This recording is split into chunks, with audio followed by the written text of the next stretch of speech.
What if love isn't about finding the right person, but about finding yourself first? People say love is supposed to be the grand answer, the thing that makes life complete. But what if, instead of bringing clarity, it leaves you questioning everything? What if the person you thought would be your forever turns into a stranger? And what if, one day, you wake up and realize the biggest thing missing from your relationship is you? Levi never thought he'd be the kind of man who would get divorced. Divorce was something that happened to people who married for the wrong reasons, people who didn't try hard enough, people who gave up too soon. At least, that's what he used to believe.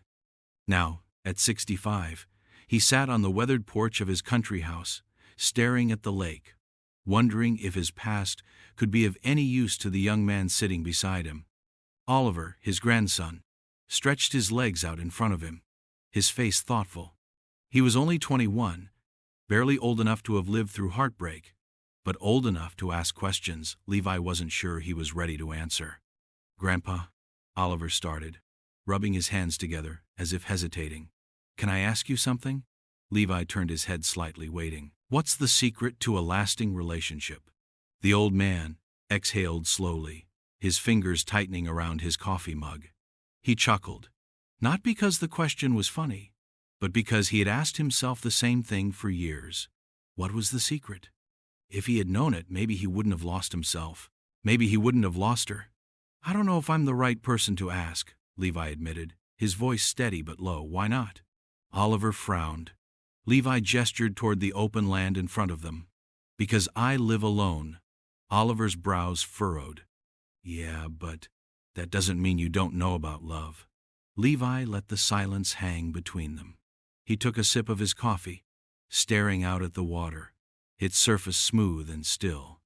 "The thing about love," he wanted to say, "is that it's like this lake, sometimes peaceful, sometimes turbulent, and sometimes, even when it looks beautiful on the outside, there's a strong undercurrent pulling everything beneath the surface." He didn't respond right away. He wasn't sure if Oliver wanted to hear the truth. Because the truth wasn't wrapped in neat little answers. It was messy. It was full of mistakes. It was full of regret. And Levi set his mug down on the wooden table beside him, rubbing his fingers together as if feeling the weight of the years they had lived through. "I suppose," he finally said, his voice thoughtful, "the best way to answer your question is to tell you a story." And so, as the sun dipped lower in the sky, Levi began. It started like all great love stories do, with hope. Levi met her in the middle of a life that felt like it was just beginning. They were young, ambitious, and convinced they could build something that would last forever. And for a long time, it felt like they would. "But love," Levi said, glancing at Oliver, "isn't just about how it begins. It's about what happens after the excitement fades." Oliver was listening closely, his eyes fixed on his grandfather. "At first everything made sense. We shared dreams. We believed in the same things. We laughed at the same jokes, liked the same music. It felt easy." Levi smiled faintly, as if recalling a memory he had long tucked away. "I thought that was enough." "But it wasn't?" Oliver asked. Levi shook his head. "No, it wasn't. The thing people never tell you about love is that it's not just about compatibility. It's about identity, about whether you can still recognize yourself when you're with that person." And somewhere along the way, Levi stopped recognizing himself.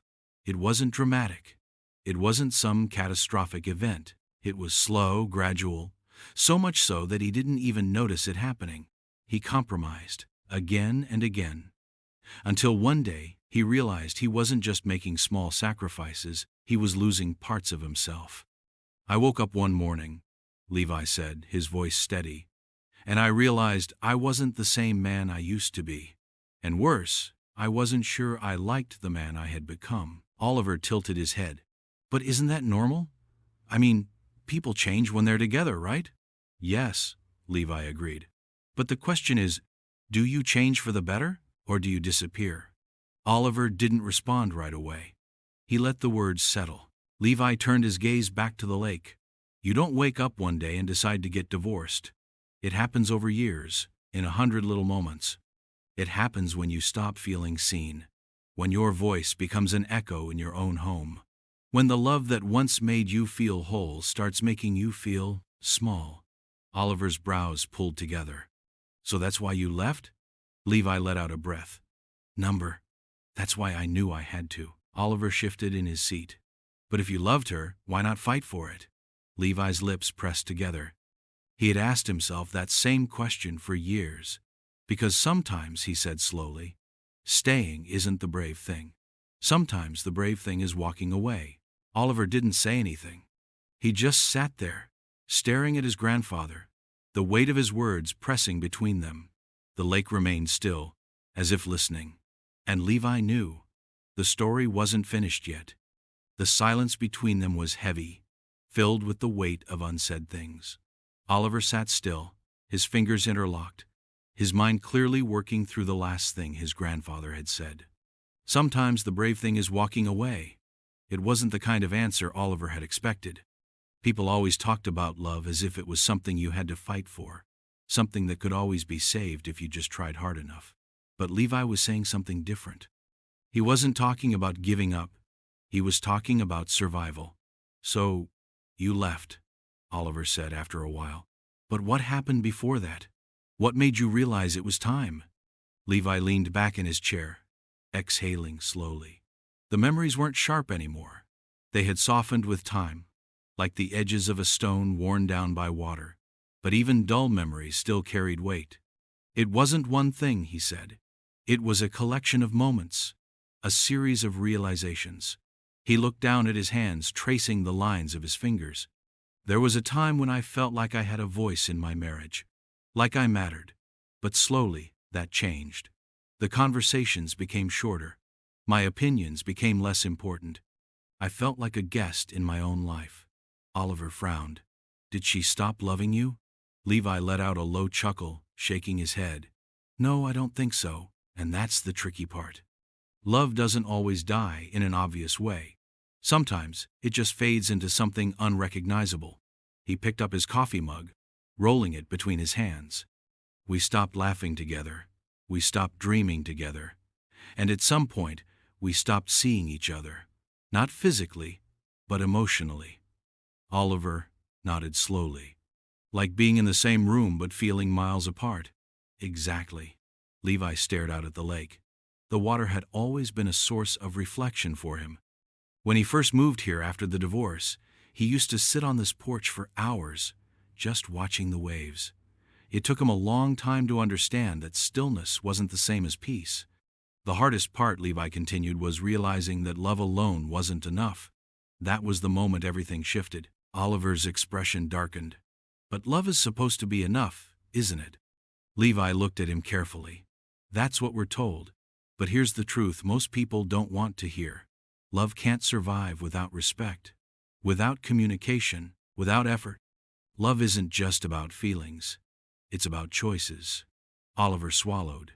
He wasn't sure if that truth made love feel stronger or more fragile. Levi set his coffee down. The day I realized I had stopped choosing myself, that's the day I knew I had to go. Divorce isn't just the end of a marriage, it's the beginning of a reckoning with yourself. And Levi had spent years trying to answer the one question that haunted him the most. Who was I before I lost myself? Oliver let out a breath, staring down at his hands. So you walked away. But weren't you scared? Levi gave a dry chuckle. Of course I was. Leaving isn't easy, even when you know it's the right thing. He leaned forward, resting his elbows on his knees. You spend years building a life with someone. You share everything. Your dreams, your struggles, your victories. And then, one day, you realize you have to start over. Alone. Oliver's voice was quiet. That must have been lonely. Levi nodded. It was. At first, the silence was unbearable. I had spent so many years defining myself as a husband that I didn't know who I was without that title. He turned his gaze back to the lake. But you know what's worse than loneliness? Oliver glanced at him. What? Living in a marriage where you feel invisible. The words hit like a weight in Oliver's chest. Levi sighed. People think divorce is the worst thing that can happen to a relationship. But the truth? The real tragedy is staying in a marriage where you don't even recognize yourself anymore. The end of a marriage is painful. But the end of yourself? That's unbearable. He took a slow breath. Divorce forced me to face myself, to ask the hard questions. Who was I outside of my marriage? What did I want? What kind of life did I want to live? Oliver looked at him, studying the lines on his grandfather's face. And did you figure it out? A small smile touched Levi's lips. Eventually, he looked around, the wooden porch, the wide-open sky, the gentle ripple of the lake. At first, I tried to fill the silence. I distracted myself. I kept busy. But then, I stopped running from it, and I realized something. Solitude isn't the enemy. It's the teacher. Oliver tilted his head. What do you mean? Levi turned to him, his gaze steady. When you spend enough time alone, you start to hear yourself again. You remember what makes you laugh, what excites you, what makes you feel alive. And slowly, you start rebuilding, not just your life, but yourself. He looked back at the lake, watching the sun dip lower in the sky. I don't regret leaving, because staying would have meant losing the one person I could never afford to lose, myself. Oliver was silent for a long time, and then finally he nodded. Probably love wasn't about never falling apart. Maybe it was about having the courage to put yourself back together. The sky had deepened into a soft orange, the lake reflecting its fading glow. Oliver leaned back, letting the weight of his grandfather's words settle. So, after the divorce, you had to start over. What was that like? Levi chuckled, shaking his head. Messy, uncomfortable, and at times, downright painful. Oliver frowned. I thought you said you were happy now. I am, Levi said. But happiness isn't something you wake up with one morning, fully formed. It's built. And sometimes, you have to break before you can rebuild. He ran a hand over the wooden armrest of his chair. At first, I felt lost. I had spent so many years pouring into my marriage that when it was over, I wasn't sure what was left of me. But little by little, I started doing things I had forgotten I loved. Oliver listened closely. I went on road trips. I started fishing again. I learned to cook more than just eggs and toast, Levi said with a small grin. I let myself exist without constantly trying to fix something. And slowly, the loneliness became something else. It became freedom. Oliver's brow furrowed. But don't you ever miss it? Being married? Levi took a breath. I miss the idea of it. The companionship. The moments of having someone to share things with. His voice softened. But I don't miss the version of me that existed in that marriage. Divorce doesn't just end a relationship, it forces you to redefine yourself in its absence. Oliver's fingers tapped against his knee. It just sounds hard. Levi gave him a knowing look. It was. And here's something no one tells you. Healing isn't always a straight line. There were days I felt fine, and then days when the grief hit me like a freight train. But you know what I realized? What?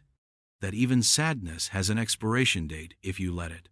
Oliver's expression shifted. You mean if you don't stay stuck in it? Levi nodded. Exactly. For a long moment, neither of them spoke. The quiet stretched, comfortable now. The kind of silence that didn't need filling.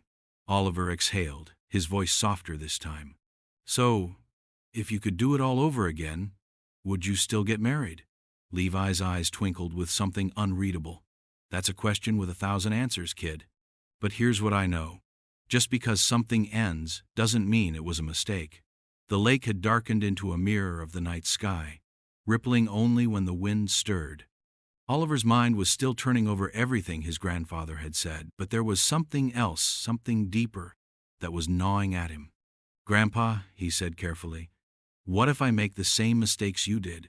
Levi smiled faintly. You will. Oliver blinked. Wait, what? Levi chuckled. You're going to make mistakes. Perhaps not the same ones, but you will make them. Because love isn't about avoiding failure.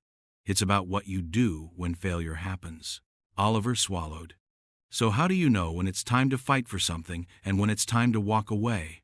Levi looked up at the sky, the stars pinpricks of light against the darkness.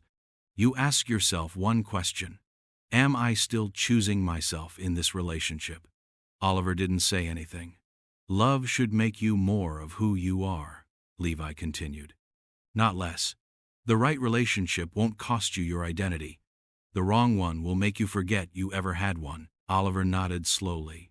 And if I realize I'm losing myself? Levi exhaled. Then you have a choice. Stay and fight for change, or walk away and fight for yourself. Silence stretched between them again.